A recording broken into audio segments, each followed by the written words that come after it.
Excellency, all of judges, Honorable the committee of this contest, my beloved teachers, and to all of the audiences. In the name of Allah, the most beneficent and the most merciful. Assalamualaikum warahmatullahi wabarakatuh. For the sake of Allah subhanahu wa ta'ala, this world will never exist without His almightiness, the God of all freckles of dust to the vastness of the universe. Praises to Him and thanks to Him for all the things He has granted us. And may we not forget our salawat and salam to our Prophet Muhammad sallallahu alaihi wasallam, along with his families and his fellow followers until the end of the time. Ladies and gentlemen, standing here, I am Aisyah Haniya from Multazam Islamic Junior High School Kuningan, will bring an issue in Indonesia. It's something about overcoming a moral crisis. Yeah, today I will bring up a brief talk about the role of primary school in developing good moral values. Ladies and gentlemen, about the last 2 weeks, I read an article about the video of violence against a young woman in West Java.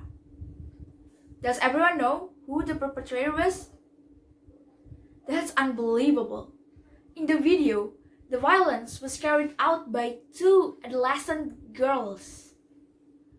That's ironic, isn't it? Yeah, that is one of the moral crises that happened to our youth in Indonesia.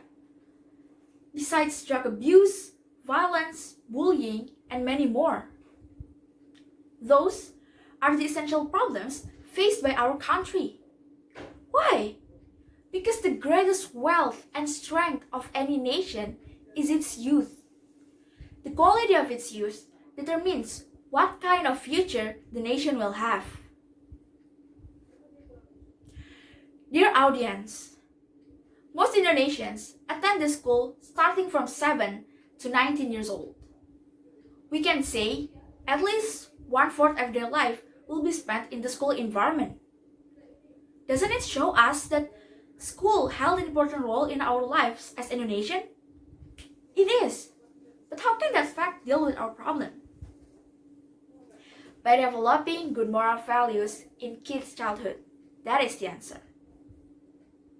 There are at least 2 reasons why teaching of moral values at primary school is important. First, promoting character education in early childhood experience is the best start. Just like building a new house, we'll have a sturdy house if it has a strong foundation. And foundations becomes crucial because it is literally what holds up the building. In this case, our youth will have good moral character in their future life if it's built in early school or primary school, where they start to learn in a social environment with various characters.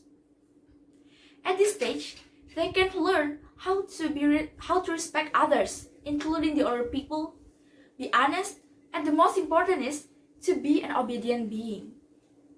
Initially, they can learn how to obey the Creator, the God of all freckles of dust to the vastness of the universe. So they can start to realize that what they do will be known by God and will get a reprisal accordingly. Second, children are good imitators.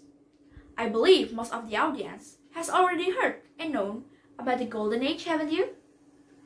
Sigmund Freud, the psychoanalyst, said that it's a term about the age below 5 years old. That is time when the child develops rapidly.